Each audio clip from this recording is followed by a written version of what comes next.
بسم الله الرحمن الرحيم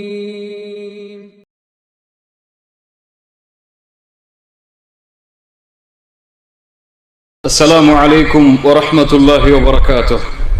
கண்ணியத்துக்குரிய அல்லாஹ்வின் அடியார்களே, அல்லாஹ் ரப்புல் ஆலமீன் எப்படி அவனுடைய அருளால் அவனுடைய நாட்டத்தால் அல்லாஹ் மீண்டும் ஒரு முறை இந்த நாட்டிலே இது போன்ற மார்க்க சபைகளில் எப்படி அல்லாஹ் என்னையும் உங்களையும் ஒன்று சேர்த்தானோ அது போன்ற அல்லாஹ் ரப்புல் ஆலமீன் எம்மை ஜன்னத்துல் ஃபிர்தௌஸில் ஒன்று சேர்ப்பானாக. அதிலும் குறிப்பாக அல்லாஹுடைய தூதர் முஹம்மது ரசூலுல்லாஹ் ஸல்லல்லாஹு அலைஹி வஸல்லம் அவர்களோடும் அவர்களுடைய தோழர்களோடும் அல்லாஹ் என்னையும் உங்களையும் உலக முஸ்லிம்களையும் ஒன்று சேர்ப்பானாக. மறுமைக்காக வாழ்வோம். யாருடைய உள்ளம் இந்த உலக வாழ்வில் இருந்து மறுமைக்காக பயணிக்கிறதோ, யாருடைய உள்ளம் சொர்க்கத்தை நாடி இந்த உலகத்திலே வாழ்கிறதோ, யாருடைய உள்ளம் சொர்க்கத்தில் கிடைக்கும் அல்லாஹுடைய பொருத்தத்தை நாடியும் அல்லாஹுவை பார்க்கக்கூடிய அந்த நிகழ்வை நாடியும் யாருடைய உள்ளம் இந்த உலகத்தில் பயணிக்கிறதோ அவர்கள் இந்த உலக வாழ்விலும் மறு உலக வாழ்விலும் வெற்றி அடைவார்கள். இந்த உலகத்தை பார்த்தால் இந்த மார்க்கத்தை பின்பற்றுவது எம்மில் பலருக்கு சிரமமாக இருக்கிறது. ரசூலுல்லாஹி ஸல்லல்லாஹு அலைஹி வஸல்லம் அவர்கள் சொன்னதை போல் இறுதி காலம் வரும், அந்த காலத்திலே இந்த தீனை பின்பற்றுவது நெருப்பை கையில் வைத்திருப்பதை போல். ஆம், ஹலால் ஹராமை பேணுவதெல்லாம், அல்லாஹுடைய மார்க்கம் எமக்கு விதித்த சட்டங்களையும் வரைமுறைகளையும் செயல்படுத்துவதெல்லாம் எம்மில் பெரும்பாலான மக்களுக்கு சிரமமான ஒன்றாக காட்சியளிக்கிறது. ஏன் தெரியுமா? ஏன் எம்மால் அல்லாஹுடைய கட்டளைகளுக்கும் அல்லாஹுடைய ரசூல் ஸல்லல்லாஹு அலைஹி வஸல்லம் அவர்களுடைய போதனைகளுக்கும் எம்மால் முழுமையாக செவிதாழ்க்க முடியவில்லை. குர்ஆன் ஒன்றை சொன்னது, ஹதீஸ் ஒன்றை சொன்னது. ஆனால் எம்மில் எத்துணை பேருடைய வாழ்க்கை இந்த இரண்டுக்கும் ஒரே பாதையில் அமைந்து கொண்டிருக்கிறது. ஆயிஷா ரலியல்லாஹு அன்ஹா எம்முடைய இந்த கேள்விகளுக்கெல்லாம் தங்களுடைய வார்த்தையில் பதில் சொல்லுகிறார்கள். இமாம் புகாரி ரஹிமஹுல்லாஹ் ஆயிஷா ரலியல்லாஹு அன்ஹா அவர்களுடைய இந்த வார்த்தையை பதிவு செய்கிறார்கள். குர்ஆனில் முதலாகவே அல்லாஹ் இறக்கிய வசனங்களில் முதலாவது வசனமாகவே மதுவை அருந்தாதீர்கள் என்று அல்லாஹ் சட்டமாக கொடுத்திருந்தால் எங்களில் எல்லோரும் சொல்லுவோம், ஒருபோதும் எங்களால் மதுவை அருந்தாமல் இருக்க முடியாது என்று. குர்ஆனில் முதலாகவே அல்லாஹ் விபச்சாரத்தின் பக்கம் நெருங்காதீர்கள் என்று சொல்லி இருந்தால் எங்களில் பெரும்பாலான மக்கள் சொல்லுவார்கள், எங்களால் விபச்சாரம் செய்யாமல் இருக்க முடியாது என்று. ஆனால் குர்ஆனிலே அல்லாஹுடைய வஹீயின் மூலமாக எங்களுக்கு முதலாவது கிடைத்த போதனை என்ன தெரியுமா? குர்ஆனில் முஸ்ஹாஃபில் இப்போது அமைந்திருக்கக்கூடிய இறுதி சூறாக்கள், அந்த சூறாக்களில் அல்லாஹ் ரப்புல் ஆலமீன் சொர்க்கத்தை பற்றியும் நரகத்தை பற்றியும் எங்களுடைய உள்ளத்தில் அல்லாஹ் நினைவுபடுத்துவதற்காக அதிகமான வசனங்களை இறக்கினான். எப்போது எங்களுடைய உள்ளம் அந்த வசனங்களை கேட்டு இந்த மார்க்கத்தில் உறுதியானதோ அதற்கு பிறகுதான் அல்லாஹ் இறக்கினான் இது ஹலால் இது ஹராம் என்ற சட்டங்களை. ஆயிஷா ரலியல்லாஹு அன்ஹா என்ன சொல்லுகிறார்கள்? முதலாவதாகவே சட்டங்கள் இறங்கி இருந்தால் ஒருபோதும் எங்களால் செயல்படுத்தி இருக்க முடியாது. எங்களுடைய உள்ளம் சொர்க்கத்தை குறித்து நினைவு காட்டப்பட்டது, எங்களுடைய உள்ளம் நரகத்தை குறித்து நினைவு காட்டப்பட்டது. எப்போது எங்களுடைய உள்ளம் மறுமையின் சிந்தனையால் சூழ்ந்ததோ அப்போதுதான் ஹலால் ஹராமை பேணுவதெல்லாம் எங்களுக்கு எளிதாக மாறியது. ஆம் கண்ணியத்துக்குரியவர்களே, இதுதான் நான் கேட்ட முதல் கேள்வியின் பதில். எம்முடைய உள்ளத்தில் இன்னும் மறுமையின் நம்பிக்கை ஆழமாக இறங்காத காரணத்தால் தான், இன்னும் எம்முடைய உள்ளத்தில் சொர்க்கத்தின் நம்பிக்கை, நரகத்தை விட்டு எம்மை பாதுகாக்க வேண்டும் என்ற நினைவு ஆழமாக உள்ளத்திலே பதியாத காரணத்தால் தான் அல்லாஹுடைய மார்க்க சட்டங்களை செயல்படுத்துவதும் அல்லாஹும் ரசூலும் எப்படி வாழுமாறு கட்டளையிட்டார்களோ அந்த வாழ்க்கையை வாழ்வதும் எமக்கு சிரமமாக இருக்கிறது. இந்த துன்யாவுடைய ஆசைகள், இந்த துன்யாவுடைய மோகங்கள் எம்மை மறுமையின் நினைவை விட்டு தடுத்துக் கொண்டிருக்கிறது. அல்லாஹ் ரப்புல் ஆலமீன் இந்த துன்யாவை படைத்தவன். இந்த துன்யாவை படைத்தவனிடத்தில் இந்த துன்யாவுடைய மதிப்பு என்ன தெரியுமா? குர்ஆன் சொல்லுகிறது, அல்லாஹ் கூறுகிறான், யஅலமு அறிந்து கொள்ளுங்கள் மக்களே, இந்த உலக வாழ்க்கை என்பது விளையாட்டாகும், வீணாகும். அதன் மூலமாக ஏதாவது சில பலன்களை நீங்கள் அனுபவிக்கலாம், அல்லது பலனில்லாத வீணான செயல்களாக இந்த உலக வாழ்க்கையை நீங்கள் ஆக்கலாம். இந்த உலக வாழ்க்கை என்பது ஒருவரோடு போட்டியிட்டு, ஆம் அவரை விட நான் மேலாக வர வேண்டும், இவரை விட நான் மேலாக வர வேண்டும் என்று போட்டியிட்டு பெருமை கொண்டு, குழந்தைகளிலும் செல்வத்திலும் உங்களில் ஒருவரை போட்டியிட்டு அதிகமாக்கி கொள்ள வேண்டும் என்ற எண்ணமும் தான் இந்த உலக வாழ்க்கை என்று அல்லாஹ் கூறுகிறான். அல்லாஹ் ரப்புல் ஆலமீன் இடத்தில் இந்த துன்யாவுடைய மதிப்பை அல்லாஹ்வுடைய ரசூல் ஸல்லல்லாஹு அலைஹி வஸல்லம் நமக்கு சொன்னார்கள். லவ் கானத்தித் துன்யா இன்தல்லாஹி ஜனாஹ பஊதா, அல்லாஹ்விடத்தில் இந்த துன்யா ஒரு கொசுவின் ரெக்கை அளவிற்கு சமமாக இருந்திருந்தால் அல்லாஹ் ரப்புல் ஆலமீன் தன்னை மறுக்கக்கூடிய காபிர்களுக்கு ஒரு சொட்டு தண்ணீர் கூட கொடுத்திருக்க மாட்டான். என்ன சொல்லுகிறது இந்த ஹதீஸ்? அல்லாஹ்வுடைய பார்வையில் இந்த துன்யா மதிப்பே இல்லாத காரணத்தால் தான் தன்னை மறுத்தாலும், தன்னை ஏசினாலும், தன்னை மறுத்து வேறொருவரை இறைவனாக வணங்கினாலும், தனக்கு குமாரன் இருக்கிறது என்ற அவச்சொல்லை சொன்னாலும் அவர்களுக்கும் அல்லாஹ் உணவளிக்கிறான், அவர்களுக்கும் நோய் வந்தால் அல்லாஹ் குணமாக்குகிறானே. ஏன்?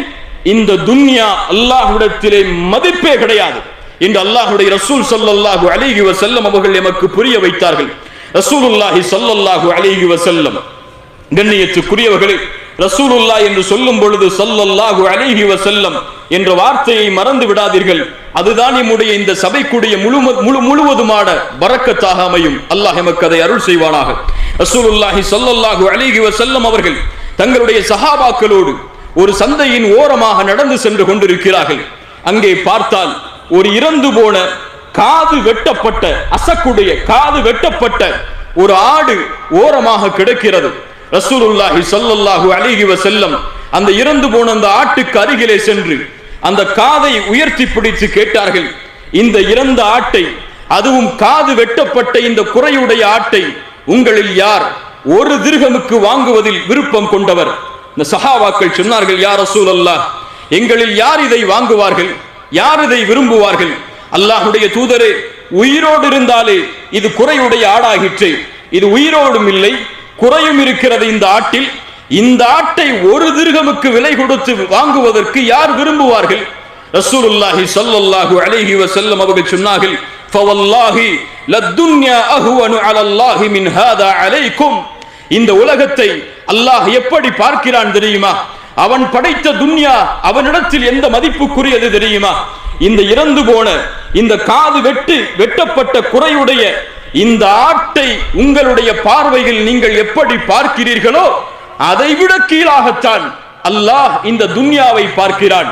அதைவிட கீழுள்ள மதிப்பில் தான் இந்த துன்யா அல்லாஹ்வுடைய பார்வையில் இருக்கிறது என்று ரசூலுல்லாஹி ஸல்லல்லாஹு அலைஹி வஸல்லம் அவர்கள் சொன்னார்கள். அல்லாஹ்வுடைய தூதர் இந்த துன்யாவை அவர்களுடைய வார்த்தைகளின் மூலமாக மேலும் மேலும் புரிய வைத்தார்கள். மறுமையை ஒப்பிடும் பொழுது, மறு உலக வாழ்க்கையை ஒப்பிடும் பொழுது இந்த உலக வாழ்க்கை எப்படி தெரியுமா? ஒரு கடலில் ஒரு ஆள்காட்டி விரலை முக்கி எடுத்தால் அந்த கடலின் நீரிலிருந்து எவ்வளவு சொட்டுகள் இந்த கரத்தில் ஒட்டுமோ அதுதான் துன்யா என்று சொன்னார்கள். அல்லாஹு அக்பர். அந்த சொட்டக்கூடிய அந்த ஒரு சொட்டு தண்ணீர் அதுதான் இந்த துன்யா. மீது இருக்கக்கூடிய அந்த கடல் அளவு அளக்க முடியாத அந்த நீளமும் அகலமும் உள்ள அந்த இடம் மறு உலக வாழ்க்கை என்று அல்லாஹ்வுடைய தூதர் துன்யாவை புரிய வைப்பதற்காக சொன்னார்கள். அல்லாஹ்வுடைய ரசூல் ஸல்லல்லாஹு அலைஹி வஸல்லம் மேலும் சொன்னார்கள், இன்னத் துன்யா ஹுல்வத்துன் ஹதிரா, இந்த உலக வாழ்க்கை செழிப்பானதும் பசுமையானதுமாகும். வ இன்னல்லாஹ முஸ்தக்லிஃபுக்கும் ஃபீஹா ஃபயன்துரு கைஃப தஅமலூன், அல்லாஹ் இந்த உலகத்தில் உங்களை பிரதிநிதிகளாக ஆக்கி இருக்கிறான், நீங்கள் எப்படி வாழ்கிறீர்கள் என்று அல்லாஹ் பார்ப்பதற்காக. ஃபத்தகுத் துன்யா, இந்த துன்யாவை அஞ்சிக் கொள்ளுங்கள். ரசூலுல்லாஹ் சொல்லுகிறார்கள், இந்த துன்யாவை நீங்கள் பயந்து கொள்ளுங்கள். ஏன்? இந்த துன்யா அல்லாஹ்வை விட்டு உங்களை திருப்பிவிடும், மறுமையை விட்டு திருப்பிவிடும், உங்களுடைய மரணம் என்ற நினைவை உங்களுக்கு மறக்கடிக்க செய்துவிடும். யா அய்யுஹல்லதீன ஆமனு லா துல்ஹிகும் அம்வாலுக்கும் வலா அவுலாதுக்கும் அன் ஸிக்ரில்லாஹ், ஈமான் கொண்டவர்களே, இந்த உலக வாழ்க்கையோ, இந்த உலக வாழ்க்கையின் செல்வமோ, குழந்தைகளோ உங்களை அல்லாஹ்வின் நினைவிலிருந்து திருப்பிவிட வேண்டாம். யாரை திருப்புகிறதோ அவர்கள் மிகப்பெரிய நஷ்டவாளிகளாக மாறிவிடுவார்கள் என்று அல்லாஹ் கூறுகிறான். ரசூலுல்லாஹி ஸல்லல்லாஹு அலைஹி வஸல்லம் அதன் காரணமாகத்தான் சொன்னார்கள் ஃபத்தகுத் துன்யா, இந்த துன்யாவை அஞ்சிக் கொள்ளுங்கள் என்று.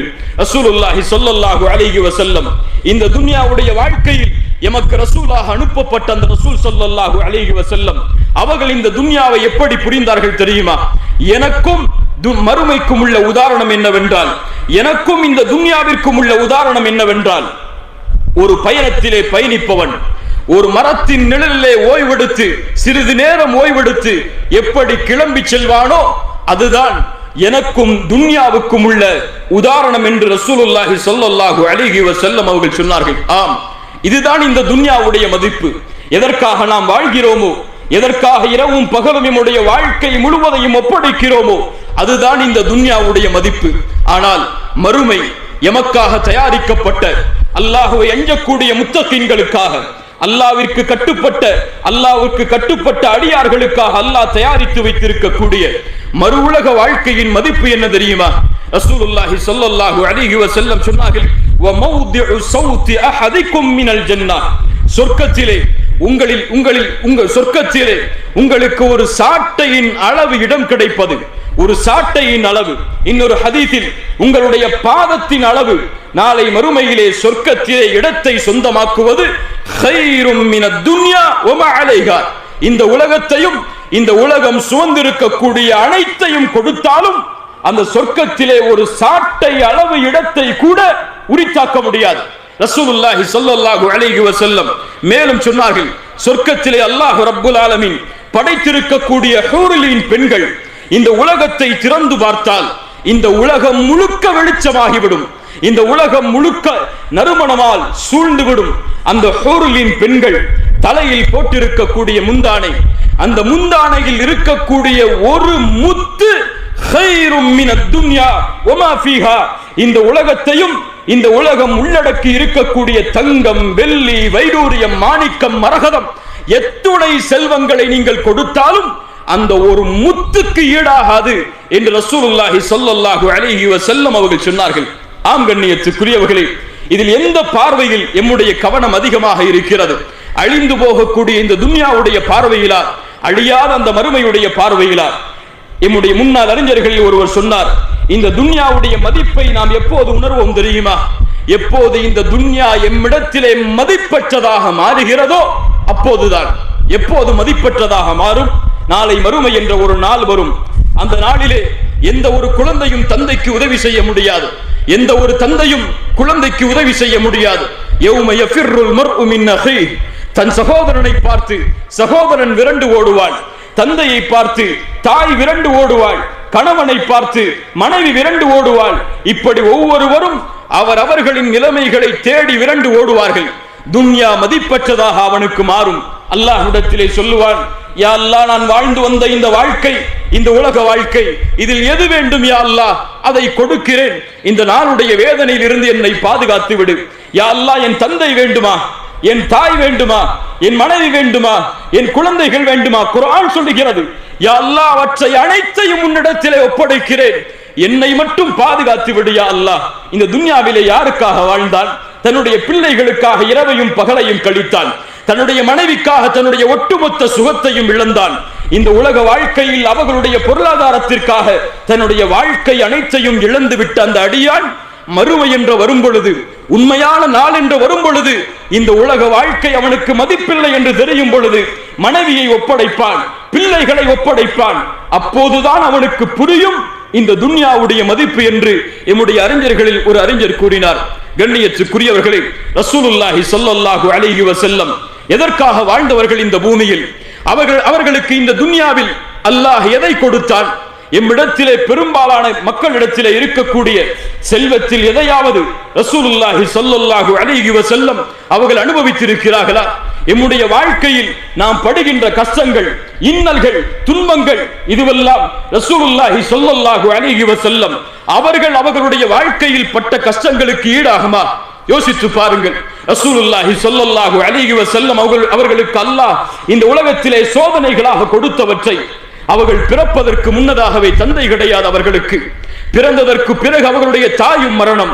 சிறிது ஆண்டுகளில் அடுத்தடுத்து அவர்களுடைய பெரிய பாட்டனாரும் சிறிய பாட்டனாரும் மரணம்.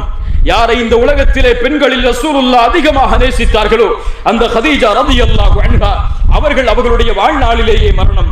யாரை தங்களுடைய பிள்ளைகளாக ரசூலுல்லாஹி ஸல்லல்லாஹு அலைஹி வஸல்லம் அவர்கள் பெற்றெடுத்தார்களோ அந்த ஆண் குழந்தைகளும் அந்த பெண் குழந்தைகளும் ஃபாத்திமா ரலியல்லாஹு அன்ஹா அவர்களை தவிர மற்ற எல்லா குழந்தைகளும் அவர்களுடைய உலக வாழ்வில் அவர்களுடைய முடிவு வருவதற்கு முன்னதாகவே மரணம்.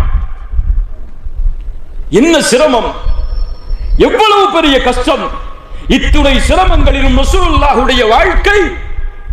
ஆயிஷா ரலியல்லாஹு அன்ஹா சொல்கிறார்கள், காலை நேரத்திலே ரசூலுல்லாஹ் வருவார்கள் எங்களுடைய வீட்டில். ஏதாவது உணவு இருக்கிறதா என்று கேட்பார்கள். நாங்கள் சொல்லுவோம் இல்லை என்று. ரசூலுல்லாஹ் சொல்லுவார்கள், நான் இந்த நாள் நோன்பாளி என்று. ஆயிஷா ரலியல்லாஹு அன்ஹா சொல்கிறார்கள், மதீனாவில் நாங்கள் வந்ததிலிருந்து 3 நாட்கள் தொடர்ச்சியாக எங்களுடைய வயிறுகள் ரொட்டியை கூட முழுமையாக உண்டது கிடையாது. அல்லாஹு அக்பர். 2 மாதங்கள் எங்களுடைய வாழ்நாளில் கடந்து செல்லும். எங்களுடைய வீடுகளில் தண்ணீரும் பேரித்தம்பலமும் தான் எங்களுக்கு உணவாக அல்லாஹ் ரப்புல் ஆலமீன் கொடுத்திருந்தான் என்று யோசித்து பாருங்கள். ரசூலுல்லாஹி ஸல்லல்லாஹு அலைஹி வஸல்லம் அவர்களுடைய வாழ்க்கையை, சஹாபாக்களுடைய வாழ்க்கையை. அல்ஹாகுமுத் தகாசுர் அந்த சூரா இறங்குகிறது. வல துஸ்அலுன்ன யௌமைதின் அனின் நஈம். உங்களுடைய அருட்கொடைகளுக்காக நீங்கள் மறுமையில் விசாரிக்கப்பட்டே தீருவீர்கள் என்ற வசனம் இறங்குகிறது. சஹாபாக்கள் வருகிறார்கள், யா ரசூலல்லாஹ், எங்களுடைய எந்த அருட்கொடைக்காக நாங்கள் மறுமையில் விசாரிக்கப்படுவோம்? எங்களிடத்தில் இருப்பதோ இந்த தண்ணீரும் இந்த பேரித்தம்பலமும் தான் எங்களுடைய வயிறுகளை நிரப்புகிறது. எங்களுடைய வாள்களோ கழுத்தில் தொங்கவிடப்பட்டிருக்கிறது. எங்களுடைய எதிரிகளோ எங்களுக்கு முன்னால் இருக்கிறார்கள். இந்த நேரத்திலே கிடைக்கக்கூடிய இந்த சிறிய தண்ணீரும் பேரித்தம்பலமும் இந்த உணவும் இந்த அருட்கொடையும் எங்களுக்கு நாளை மறுமையிலே விசாரிக்கப்படுமா? ரசூலுல்லாஹி ஸல்லல்லாஹு அலைஹி வஸல்லம் சொன்னார்கள், இன்ன ذلك லயகூன், அது நடந்தே தீரும் என்று. அல்லாஹு அக்பர். கலீஃபா உமர் இப்னுல் கத்தாப் ரலியல்லாஹு அன்ஹு மிம்பரிலே ஏறி நிற்பார்கள். இந்த உலகமெல்லாம் அவர்களுக்கு முன்னால் கொண்டு வந்து வைக்கப்பட்டது. 14 ஒட்டுகளுடைய ஆடைகளோடு கலீஃபா மிம்பரில் ஏறி நிற்பார். அலி இப்னு அபி தாலிப் ரலியல்லாஹு அன்ஹு ரசூலுல்லாஹுடைய மருமகன், ரசூலுல்லாஹுடைய வளர்ப்பில் வளர்ந்த பிள்ளை அலி இப்னு அபி தாலிப் ரலியல்லாஹு அன்ஹு கூஃபாவை ஆட்சி செய்து கொண்டிருக்கக்கூடிய நிலைமையில், கூஃபாவில் கலீஃபாவாக இருக்கக்கூடிய நிலைமையில் ஒரு 4 திர்ஹமுக்காக தங்களுடைய வாளை விலை பேசுகிறார்கள். நபித்தோழர்கள் கேட்டார்கள், அலி இப்னு அபி தாலிப் அவர்களே, இந்த 4 திர்ஹமுக்காக உங்களுடைய வாளை ஏன் நீங்கள் விலை பேசுகிறீர்கள்? ஒரு நல்ல ஆடையை வாங்கி உடுக்க வேண்டும் என்பதற்காகத்தான் என்று அலி இப்னு அபி தாலிப் ரலியல்லாஹு அன்ஹு அவர்கள் சொன்னார்கள். யோசித்து பாருங்கள் இந்த ரசூலுல்லாஹுடைய வாழ்க்கையை, யோசித்து பாருங்கள் இந்த நபித்தோழர்களுடைய வாழ்க்கையை. உமர் இப்னுல் கத்தாப் ரலியல்லாஹு அன்ஹு, உங்களுடைய கவனங்களை கொஞ்ச நேரம் என்னிடத்திலே கொடுங்கள். அல்லாஹ் ரப்புல் ஆலமீன் நமக்கு அருள் செய்யட்டும். அல்லாஹ் இதன் மூலமாக நம்முடைய வாழ்வில் பலனை ஏற்படுத்தட்டும். உமர் இப்னுல் கத்தாப் ரலியல்லாஹு அன்ஹு ரசூலுல்லாஹி ஸல்லல்லாஹு அலைஹி வஸல்லம் அவர்கள் தங்கி இருக்கக்கூடிய அறையில் நுழைகிறார்கள். அங்கே பார்க்கிறார்கள் ரசூலுல்லாஹை சுற்றி இருக்கக்கூடிய உலக விஷயங்களை. ரசூலுல்லாஹி ஸல்லல்லாஹு அலைஹி வஸல்லம் அவர்கள் படுத்திருந்த அந்த விரிப்புகளை எல்லாம் உமர் இப்னுல் கத்தாப் ரலியல்லாஹு அன்ஹு அவர்கள் பார்க்கிறார்கள். ரசூலுல்லாஹ் எழுந்திருக்கிறார்கள். அந்த விரிப்பில் இருந்து அவர்களுடைய முதுகில் அந்த விரிப்பில் படுத்திருந்த அடையாளங்கள் எல்லாம் தெரிய ஆரம்பிக்கிறது. அல்லாஹ்வுடைய ரசூலுடைய, உலகத்தின் தலைவருடைய, அல்லாஹ்வுடைய ஹபீபுடைய நிலைமையை பார்த்தவுடன் உமர் அவர்கள் தாரை தாரையாக அழ ஆரம்பிக்கிறார்கள். ரசூலுல்லாஹி ஸல்லல்லாஹு அலைஹி வஸல்லம் கேட்டார்கள், உமரே ஏன் அழுகிறீர் நீங்கள்? ரசூலுல்லாஹ்வை பார்த்து உமர் இப்னுல் கத்தாப் ரலியல்லாஹு அன்ஹு அவர்கள் சொன்னார்கள், யா ரசூலல்லாஹ், கிஸ்ரா கைசருடைய கோட்டைகளில் வசிக்கக்கூடிய அரசர்கள் எல்லாம் அவர்களுடைய நிலைமையில் இருக்கும் பொழுது எங்களுடைய ரசூல் நீங்கள், இந்த உலகத்தின் தலைவர் நீங்கள், உங்களுடைய நிலைமை ஒரு படுப்பதற்கே சரியான விரிப்பு இல்லாத நிலைமையே. அல்லாஹ்வுடைய ரசூல் ஸல்லல்லாஹு அலைஹி வஸல்லம் இந்த துன்யாவை புரிந்தவர்கள், மறுமைக்காக தன்னுடைய வாழ்வை தயார்படுத்தியவர்கள். அவர்கள் சொன்னார்கள், அமா தர்தா யா உமர், அமா தர்தா யா உமர் அன் தகூன லஹுமுத் துன்யா வலனல் ஆখিরা. சுப்ஹானல்லாஹ், என்ன வார்த்தை இது! உமரே, நீ பொருந்திக் கொள்ளவில்லையா? அவர்களுக்காக, காஃபிர்களுக்காக, முஷ்ரிக்குகளுக்காக, அல்லாஹ்வை மறுக்கக்கூடிய மக்களுக்காக இந்த உலகமும் எமக்காக மறுமையும் இருப்பதை உமரே நீ பொருந்திக் கொள்ளவில்லையா என்று ரசூலுல்லாஹி ஸல்லல்லாஹு அலைஹி வஸல்லம் அவர்கள் கேட்டார்கள். அப்துர் ரஹ்மான் இப்னு அவுஃப் ரலியல்லாஹு அன்ஹு பின்னால் காலத்திலே அவர்களுக்கு முன்னால் இஃப்தாருடைய உணவு வைக்கப்படுகிறது. வகை வகையான உணவுகள். மிகப்பெரிய செல்வந்த நபித்தோழர் அப்துர் ரஹ்மான் இப்னு அவுஃப் ரலியல்லாஹு அன்ஹு அவர்களுக்கு முன்னால் உணவு வைக்கப்பட்டவுடன், இஃப்தாருடைய உணவை பார்த்தவுடன் அப்துர் ரஹ்மான் அவர்கள் அழ ஆரம்பிக்கிறார்கள். அழுது சொன்னார்கள், குத்தில முஸ்அப் இப்னு உமைர், எங்களோடு முஸ்அப் இப்னு உமைர் வாழ்ந்தார். அல்லாஹு அக்பர். என்ன ஒரு நபித்தோழர் அவர். அவருடைய வாழ்வை எப்படி இந்த நேரத்திலே சொல்லாமல் இருக்க முடியும்? மிகப்பெரிய செல்வந்தவராக இருந்து அல்லாஹுடைய தீனுக்காக, மறுமைக்காக ஒட்டுமொத்த செல்வத்தையும் இழந்த அந்த நபித்தோழரை கொஞ்சம் நினைத்து பாருங்கள். அந்த முஸ்அபை நினைக்கிறார் அப்துர் ரஹ்மான் இப்னு அவுஃப். அந்த உணவை பார்க்கும் பொழுது முஸ்அப் இப்னு உமைர் எங்களோடு வாழ்ந்தார். அவர் யார் தெரியுமா? வஹுவ கைரும் மின்னி. அல்லாஹு அக்பர். அவர் என்னை விட சிறந்தவர். ஆம், நபித்தோழர்கள் அப்படித்தான். அவர்கள் இன்னொரு நபித்தோழரை தன்னை விட சிறந்தவராக பார்ப்பார்கள். இன்னொரு நபித்தோழர் முன்னால் சென்று தான் பின்னால் வருவதை அந்த நபித்தோழர்கள் பெருமையாக நினைத்தார்கள். பிற சஹாபியுடைய முன்னேற்றத்தில் விருப்பம் கொண்டு இந்த பூமியில் வாழ்ந்தார்கள். ஏன்? அவர்களுக்கு இந்த உலகத்திலே செல்வம் பெரிதில்லை, இந்த உலகத்திலே ஆட்சி அதிகாரங்கள் பெரிதில்லை, அவர்களுக்கு இந்த உலகத்திலே ஹிலாஃபத் பெரிதில்லை, அவர்களுக்கு இந்த உலகத்திலே தலைமைத்துவம் பெரிதில்லை, அவர்களுக்கு இந்த உலகத்திலே மக்களுக்கு முன்னால் நான் தெரிய வேண்டும் என்ற நினைவு பெரிதில்லை. அபூ உபைதா ரலியல்லாஹு அன்ஹு, காலித் இப்னு வலீத் ரலியல்லாஹு அன்ஹு, இந்த இருவருக்கும் அல்லாஹ்வுடைய ரசூல் ஸல்லல்லாஹு அலைஹி வஸல்லம் அவர்களுடைய மரணத்திற்கு பிறகு நடந்த நிகழ்வுகளை நினைத்து பாருங்கள். கண்கள் கலங்கிவிடும். அந்த நிகழ்வுகளை நினைத்து பார்த்தால் அல்லாஹ்வுடைய தூதர் ஷாமை நோக்கி அனுப்பக்கூடிய படைக்கு அபூ உபைதாவை படை தளபதியாக ஆக்கினார்கள். அபூபக்கர் சித்தீக் ரலியல்லாஹு அன்ஹு ஆட்சி பொறுப்பை எடுத்தவுடன் காலித் இப்னு வலீதை அந்த படைக்கு தளபதியாக ஆக்கி அபூ உபைதாவை அந்த படையின் பின்னால் படை தளபதியாக ஆக்கி பின்னால் படையில் உள்ளவராக ஆக்கினார்கள். உமர் இப்னு கத்தாப் ரலியல்லாஹு அன்ஹு மறுபடியும் ஆட்சிக்கு வந்தவுடன், இரண்டாவது கலீஃபாவாக வந்தவுடன் காலித் இப்னு வலீதை ஆட்சி பொறுப்பிலிருந்து இறக்கி அபூ உபைதாவை மீண்டும் அந்த படைக்கு தளபதியாக மாற்றினார்கள். அந்த இருவருக்கும் நடந்த அந்த கடித பரிமாற்றங்கள், அந்த இருவருக்கும் நடந்த அந்த உரையாடல்கள், இதையெல்லாம் கொஞ்சம் நினைத்து பாருங்கள். அவர்களுடைய உள்ளத்தில் எது குடிகொண்டிருந்தது என்பதை நாம் உணர முடியும். அப்துர் ரஹ்மான் இப்னு அவுஃப் ரலியல்லாஹு அன்ஹு அவர்கள் தொடர்கிறார்கள், எங்களிடத்திலே வாழ்ந்த முஸ்அப் இப்னு உமைர் மரணித்தார். அவருடைய கஃனை மூடுவதற்காக கஃன் துணி கொண்டு வரப்பட்டது. அவருடைய காலை மூடினால் தலை தெரிந்தது. ஏதோ இது கவிதை நடையில் சொல்லக்கூடிய வார்த்தையாக இருக்கலாம். ஆனால் உணர்ந்து பாருங்கள் கண்ணியத்துக்குரியவர்களே. ஒரு அறிஞர் சொல்லுவார், இந்த உலகத்திலே எம்முடைய செல்வம் என்று இருக்கக்கூடிய ஒரே ஒரு செல்வம், இந்த பூமியில் இருந்து நாம் எடுத்து செல்லக்கூடிய ஒரே ஒரு செல்வம், நம்முடைய மையத்தின் மீது போடப்படக்கூடிய அந்த கஃனுடைய துணி. அந்த கஃனுடைய துணிக்கு கூட முழுமை இல்லாமல் முஸ்அப் இப்னு உமைர் காலை மூடினால் தலை தெரிந்தது, தலையை மூடினால் கால் தெரிந்தது. அல்லாஹு அக்பர். மீதி இருக்கக்கூடிய உறுப்புகளை இலை தலைகளால் மறைத்து நாங்கள் அடக்கம் செய்தோம். அவர்களுடைய மரணத்திற்கெல்லாம் பிறகு இந்த உலக வாழ்க்கை எங்களுக்கு விரித்து காட்டப்படுகிறது. நான் பயப்படுகிறேன். ஒரு நபித்தோழருடைய பயத்தை பாருங்கள். ஆம், இது உண்மையின் பயம்தான். நான் பயப்படுகிறேன். அல்லாஹ் ரப்புல் ஆலமீன் நாங்கள் செய்த நன்மைகளுக்குரிய கூலியை எல்லாம் இந்த உலகத்தின் செல்வமாக, இந்த உலகத்தின் வசதி வாய்ப்புகளாக அல்லாஹ் முற்படுத்தி கொடுத்து விட்டானோ என்று நான் பயப்படுகிறேன். ஆம், குர்ஆன் அதை சொல்லுகிறது. அல்லாஹ் கூறுகிறான், மன் கான யுரீதுல் ஹயாத்தத் துன்யா வஸீனதஹா நுவஃபி இலைஹிம் அஅமாலஹும் ஃபீஹா. யார் இந்த உலக வாழ்வை விரும்புகிறார்களோ, யார் இந்த உலக வாழ்வின் அலங்காரத்தின் மீது ஆசை கொள்கிறார்களோ, அவர்களுக்கு அவர்கள் இந்த உலகத்திலே செய்யக்கூடிய அமல்களின் கூலிகளை இந்த உலகத்திலேயே நாம் கொடுத்து விடுவோம். அப்துர் ரஹ்மான் இப்னு அவுஃப் ரலியல்லாஹு அன்ஹு அதை பயப்படுகிறார்.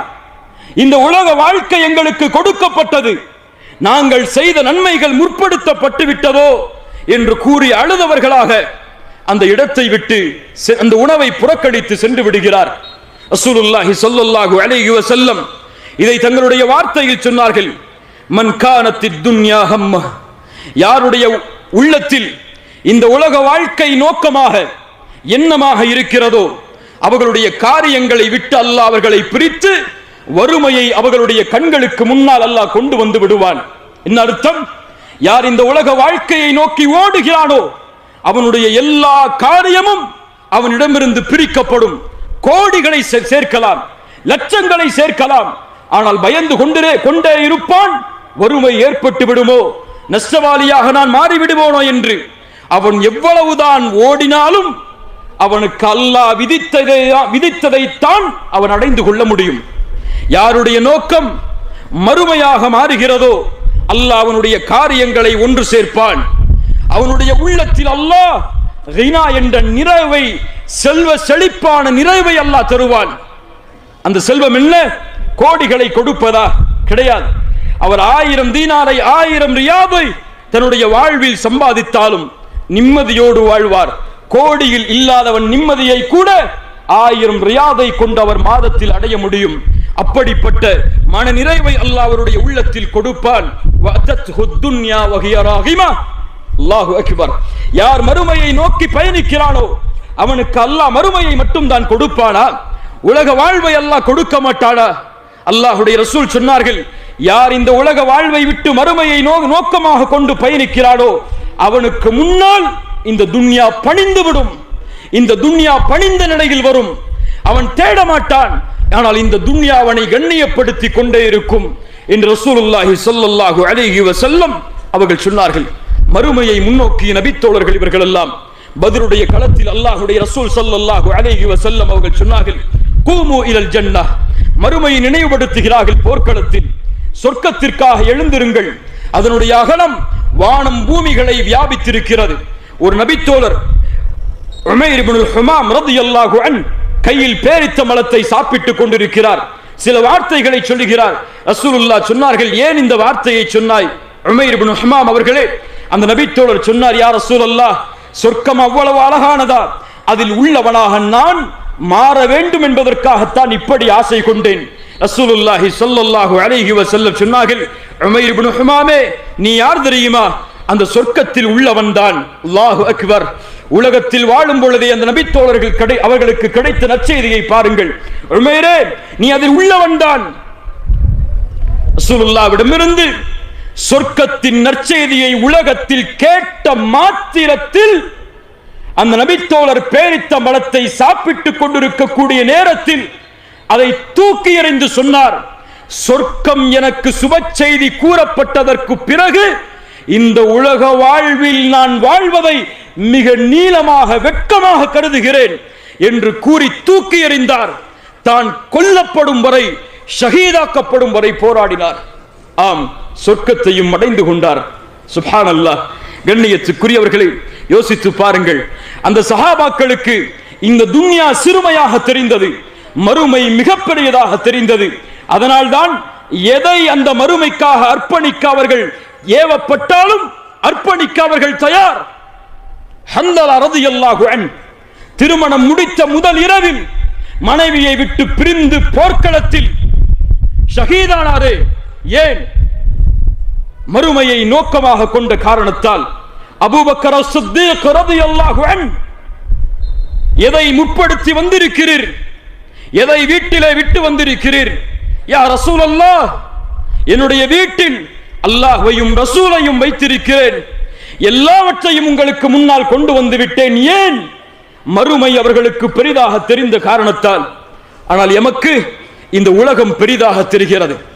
உலக செல்வங்களும் வசதிகளும், உலகத்திலே கிடைக்கக்கூடிய பெருமைகளும் பேராசைகளும் எம்முடைய உள்ளத்தில் பெருமையாக காட்சியளிக்கிறது.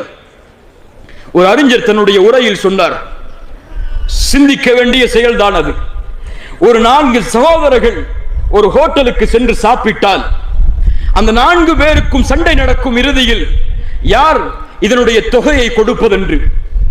அதே மனிதர்கள் அந்த ஹோட்டலில் இருந்து வெளியே வந்தால் ஒரு மிஸ்கீன் அவர்களிடத்திலே கையேந்தி அந்த 4 பேரில் ஒவ்வொருவரும் தயங்குவார்கள், யார் இந்த சதக்காவை செய்வதென்று. ஏன்? நமக்கு எது பெரிதாக இருக்கிறது, எது பெரிதாக இல்லை? நபித்தோழர்களுக்கு மறுமை பெரிதாக இருந்தது. அதனால் அல்லாஹ் செய் என்று சொன்னால் செய்தார்கள். அல்லாஹ் இதை செயல்படு என்று சொன்னால் செயல்பட்டார்கள். அபூபக்கர் சித்தீக் ரலியல்லாஹு அன்ஹு மிஸ்தாஹ் தன்னுடைய மகளின் மீது ஒரு மிகப்பெரிய கேவலமான பழிச்சொல்லை இட்டவர், தான் வளர்த்து வந்த ஒரு நபித்தோழர். ஆனால் அவருக்கு இனிமேல் நான் கொடுத்து வந்த உதவியை செய்ய மாட்டேன் என்று சத்தியமிட்ட பொழுது அல்லாஹ் வசனத்தை இறக்கினான், அலா துஹிப்பூன யக்ஃபிரல்லாஹு லக்கும், உங்களை அல்லாஹ் மன்னிப்பதை நீங்கள் விரும்பவில்லையா? மன்னியுங்கள், பிறரை விட்டுக் கொடுங்கள். அல்லாஹ்விடத்திலிருந்து இந்த வசனம் இறக்கப்பட்டவுடன் அபூபக்கர் ரலியல்லாஹு அன்ஹு சொன்னார்கள், மிஸ்தஹுக்கு நான் செய்து வந்த உதவியை இனிமேல் தொடர்வேன் என்று. ஏன்? அவர்களுக்கு தேவை மறுமை, அதற்காக எதை இழக்கவும் அவர்கள் தயார். எமக்கு தேவை இந்த உலகம் இல்ல மாஷா அல்லாஹ், அதனால் மறுமைக்காக எதை இழக்க கூறினாலும் கொஞ்சம் பின்னால் செல்கிறோம். அல்லாஹ் எம்மை பாதுகாப்பானாக. கண்ணியத்துக்குரியவர்களே, இந்த துன்யாவை நாம் விசாலமாக பார்க்கிறோம், இந்த துன்யாவுடைய வசதி வாய்ப்புகளை நாம் பெரிதாக பார்க்கிறோம். நபித்தோழர்கள் இதை இறுக்கமான வாழ்வாக பார்த்தார்கள். ரிபி இப்னு ஆமிர் ரலியல்லாஹு அன்ஹு ஏழ்மையான நபித்தோழர், ருஸ்தும் மிகப்பெரிய பாரசீக நாட்டின் அதிபதி, அவரை சந்திப்பதற்காக சஅத் ரலியல்லாஹு அன்ஹு அவர்கள் மூலமாக அனுப்பப்படுகிறார்கள். ரிபி இப்னு ஆமிர் அந்த அரண்மனைக்குள் நுழையக்கூடிய காட்சிகள், அங்கே அவர்கள் பேசிய உரையாடல், இந்த நேரம் எல்லாம் அதற்கு போதாது. அந்த ருஸ்தும் மாட மாளிகையில் வசிக்கக்கூடிய இந்த அரசன் ரிபியை பார்த்து கேட்கிறான், ரிபி, எதற்காக நீ வந்திருக்கிறாய்? அவர்கள் சொன்னார்கள், நஹ்னு கௌமுன் இப்தஅஸனல்லாஹ், நாங்கள் ஒரு கூட்டம், அல்லாஹுவால் அனுப்பப்பட்ட ஒரு கூட்டம். தங்கத்தை விட மேலான ஒரு உலோகத்தால் எழுதப்பட வேண்டிய வார்த்தைகள் அவை. ஆம், நாங்கள் யார்? அல்லாஹுவால் அனுப்பப்பட்ட ஒரு கூட்டம். எங்களின் நோக்கம் படைப்பினங்களை வணங்கக்கூடிய மக்களை படைத்தவனை வணங்க வைப்பதுதான் எங்களின் நோக்கம். மினத்தீக்கி துன்யா இலா சஅதிஹா. சுப்ஹானல்லாஹ், சஹாபாக்கள் இந்த துன்யாவை புரிந்தார்கள். எங்களுடைய நோக்கம் இந்த உலக வாழ்வின் நெருக்கடியை விட்டு விசாலத்தின் பக்கம் அழைப்பதற்காக. எது விசாலம்? ஈமானோடு எது இல்லாமல் வாழ்ந்தாலும் இதுதான் விசாலம். ஈமான் இல்லாமல் இந்த உலகமே கிடைத்தாலும் அது விசாலம் கிடையாது என்பதை புரிந்த அந்த நபித்தோழர் சொன்னார். அபு ஹனீஃபா ரஹிமஹுல்லாஹ் அவர்கள் சொல்லுவார்கள், எம்மிடத்தில் இருக்கக்கூடிய இந்த ஈமானின் மகிழ்ச்சியை அரசர்களும் அவர்களுடைய பிள்ளைகளும் அறிந்தால் எம்மோடு போர் செய்தாவது இதை எடுத்து சென்று விடுவார்கள் என்று. அல்லாஹு அக்பர். இந்த ஈமான் பெருமதியானது, அல்லாஹ்விற்கு கட்டுப்படக்கூடிய இந்த தன்மை பெருமதியானது. எதற்காக வாழ்கிறோம் கண்ணியத்துக்குரியவர்களே? எதை நோக்கமாக கொண்டு வாழ்கிறோம்? எதை நிம்மதியாக நினைத்து வாழ்கிறோம்? முடிவடையக்கூடிய இந்த உலக வாழ்வையா? நிரந்தரம் என்று யாருக்கும் இல்லாத இந்த வாழ்வையா? எது மகிழ்ச்சியான வாழ்க்கை? முஹம்மது ரஹிமஹுல்லாஹ் அவர்களிடத்திலே கேட்கப்பட்டது, ஒரு மனிதன் எப்போது உண்மையான மகிழ்ச்சியை அடைவான்? மறுமையை புரிந்த உலக வாழ்வை அறிந்த அந்த இமாம் அவர்கள் சொன்னார்கள், எப்போது அவன் சொர்க்கத்திலே முதல் 8 எடுத்து வைப்பாடோ அப்போதுதான். ஒரு முஃமினுக்கு உண்மையான மகிழ்ச்சி அப்போதுதான். அல்லாஹு அக்பர். என்ன உலகம் அது? மாலா ஐனுன் ரஅத் வலா உத்னுன் சமிஅத் வலா خطر على قلب بشر. எந்த கண்களும் அதை பார்த்திருக்காது, எந்த காதுகளும் அதன் சப்தத்தை கேட்டிருக்காது, எந்த உள்ளத்திலும் அந்த சொர்க்கம் இப்படித்தான் என்ற கற்பனை கூட உதித்திருக்காது. என்ன உலகம் அது? நான் உங்களுக்கு மறு உலகை பற்றி பேச வரும் பொழுது சொர்க்கத்தில் கிடைக்கும் நிஅமத்துகளை பற்றி பேசவில்லை உங்களிடத்திலே. அதுவெல்லாம் நிஅமத்துகள் தான். சொர்க்கத்தில் கிடைக்கும் மாளிகைகள், சொர்க்கத்திலே கிடைக்கும் அந்த பூஞ்சோலைகள், சொர்க்கத்திலே இருக்கும் தோட்டங்கள், ஆறுகள், மதுபானங்கள், அங்கே இருக்கும் சிறுவர்கள், அங்கே கிடைக்கும் மனைவிமார்கள், அதனுடைய அழகையெல்லாம் வர்ணிக்க முடியாது. எப்படி அதனுடைய அழகை வர்ணிக்க முடியும்? ஒவ்வொரு நாளும் அதனுடைய அழகு உயர்ந்து கொண்டே இருக்கிறது. அல்லாஹு அக்பர். அந்த சொர்க்கத்தில் உண்மையான செல்வம் என்ன தெரியுமா? எதை நோக்கமாக கொண்டு சஹாபாக்கள் வாழ்ந்தார்கள் தெரியுமா? எதை நோக்கமாக கொண்டு இவ்வளவு சிரமங்கள் அவர்களுடைய வாழ்வை சூழ்ந்தாலும் அதையே தங்களுடைய வாழ்வின் இலக்கமாக மாற்றினார்கள் தெரியுமா? அல்லாஹ் ரப்புல் ஆலமீன் அல்லாஹ்வுடைய தூதரின் மூலமாக எமக்கு கூறுகிறான், ரசூலுல்லாஹி ஸல்லல்லாஹு அலைஹி வஸல்லம் அவர்கள் சொன்னார்கள், சொர்க்கத்தின் உண்மையான மகிழ்ச்சி என்ன தெரியுமா? நாளை மறுமையில் அல்லாஹ் கேட்பான், ஹல் ரதீதும், சொர்க்கவாதிகளை அழைத்து கேட்பான், நீங்கள் திருப்தி கொண்டீர்களா என்று. சொர்க்கவாதிகள் சொல்லுவார்கள், யா அல்லாஹ், எப்படி நாங்கள் திருப்தி கொள்ளாமல் இருக்க முடியும்? இந்த உலக வாழ்வில் யாருக்கும் கொடுக்காததை அல்லவா எங்களுக்கு நீ கொடுத்திருக்கிறாய். அப்போது அல்லாஹ் ரப்புல் ஆலமீன் கேட்பான், நான் கொடுத்தவற்றை விட சிறந்த ஒன்றை உங்களுக்கு நான் கொடுக்கட்டுமா? அப்போது அல்லாஹ்விடத்திலே கேட்பார்கள், யா அல்லாஹ், வ ஐயு ஷைஇன் அஃதலு மின் தாலிக், அதை விட சிறந்த ஒன்று எது யா அல்லாஹ் இருக்க முடியும்? அல்லாஹ் ரப்புல் ஆலமீன் கூறுவான், அல் யௌம உஹில்லு அலைக்கும் ரிதுவானி ஃபலா அஸ்கது அலைக்கும் பஅதஹு அபதா. இந்த தினத்திற்கு பிறகு உங்கள் மீது நான் கோபப்பட மாட்டேன், என்னுடைய பொருத்தம் அனைத்தையும் உங்களுக்கு விதிக்கிறேன் என்று கூறி இன்னொரு ஹதீஸில் ரசூலுல்லாஹ் சொன்னார்கள், ஃபயக்ஷிஃபுல் ஹிஜாப், அல்லாஹ் சொர்க்கவாதிகளுக்கு அவனுடைய திரையை அகற்றுவான். நாளை சொர்க்கவாதிகள் சொர்க்கத்தில் அல்லாஹுவை பார்ப்பார்கள். ரசூலுல்லாஹ் சொன்னார்கள், எதை கொடுப்பதில் இருந்தும், அந்த சொர்க்கத்தில் கொடுத்த அனைத்திலிருந்தும் அந்த மனிதர்களுக்கு விருப்பமானது தன்னை படைத்த இறைவனை தங்களுடைய கண்களால் பார்ப்பது. எங்கே கிடைக்க முடியும்? இது எங்கே இதை அடைய முடியும்? அல்லாஹுவை இந்த உலகத்தில் பார்க்க முடியுமா? இப்னு அத்தா ரஹிமஹுல்லாஹ் அவர்கள் சொல்லுவார்கள், அல்லாஹ் நாளை மறுமையில் தான் முஃமின்களுக்கு கூலியை கொடுப்பதற்காக அந்த உலகத்தை தயாரித்து வைத்திருக்கிறான். ஏன் தெரியுமா? இந்த உலகம் அல்லாஹ் ரப்புல் ஆலமீன் அவனுடைய கூலிகளை கொடுப்பதற்கு போதுமான உலகம் அல்ல. அவ்வளவுதான். இது தகுதியான உலகம் அல்ல. சொர்க்கத்தில் தான் அவனுடைய கூலிகளை அல்லாஹ் கொடுக்க முடியுமா? சொர்க்கத்தில் அல்லாஹுவை பார்க்கலாம். அல்லாஹ்விற்கு பிறகு ஒரு முஃமினுக்கு மிகப்பெரிய மகிழ்ச்சி, அல்லாஹ்வுடைய ரசூல் முஹம்மத் ஸல்லல்லாஹு அலைஹி வஸல்லம். பாசத்தோடும் நேசத்தோடும் சொல்லுங்கள், ஸல்லல்லாஹு அலைஹி வஸல்லம். அந்த ரசூலை பார்க்கலாம். அவர்களோடு வாழ்ந்த அபூபக்கர், உமர், உஸ்மான், அலி, பிலால் ரலியல்லாஹு அன்ஹும், அவர்களை பார்க்கலாம். சொல்லுங்கள் கண்ணியத்துக்குரியவர்களே, எது பெரிது? எது தேவை? அஃபஹஸிபதும் அன்னமா خلقناكم அபஸா வஅன்னக்கும் இலைனா லா துர்ஜஊன். உங்களை அல்லாஹ் வீணாக படைத்தானா? நீங்கள் என்னிடத்திலே திரும்பி வர வேண்டாமா? வத்தகு யௌமன் துர்ஜஊன ஃபீஹி இலல்லாஹ். பெரும்பாலான அறிஞர்களுடைய கருத்து, குர்ஆனுடைய இறுதி ஆயத். இதை கொண்டு இந்த உரையை முடிக்கிறேன். வத்தகு யௌமன் துர்ஜஊன ஃபீஹி இலல்லாஹ். அல்லாஹ்வை பயந்து கொள்ளுங்கள். அவனிடத்திலே ஒன்று கூட்டப்படக்கூடிய அந்த நாளை அஞ்சிக் கொள்ளுங்கள். யாருக்கும் இந்த உலகம் நிரந்தரம் அல்ல. இந்த உலகத்தில் எதுவும் நிரந்தரம் அல்ல. நிச்சயமாக எம்மை மறுமை என்ற ஒரு நாள் சந்திக்கும். அந்த நாளில் வெற்றி பெறுவதுதான் அவர்களின் கூலிகள் அவர்களுக்கு கொடுக்கப்படும்.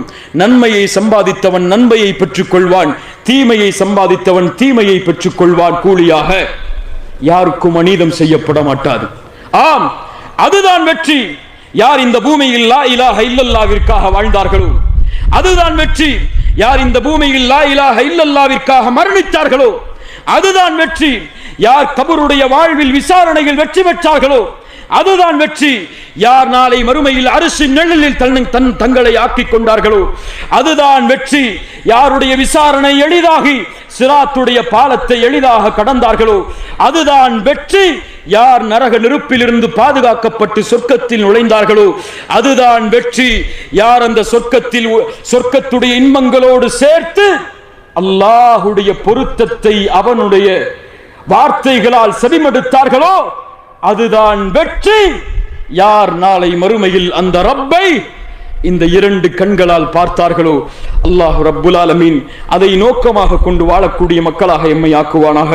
அல்லாஹ் ரப்புல் ஆலமீன் எம்முடைய பாவங்களை மன்னித்து எம்முடைய அமல்கள் குறைவாக இருந்தாலும் நாம் அல்லாஹ்வையும் அல்லாஹுடைய தூதரையும் நேசிக்கும் இன்ஷா அல்லாஹ் காரணத்தால் அல்லாஹ் நாளை மறுமையில் அல்லாஹுடைய ரசூலோடும் அல்லாஹ் யாரை நேசித்தானோ அவர்களோடும் எம்மை ஒன்று சேர்ப்பானாக.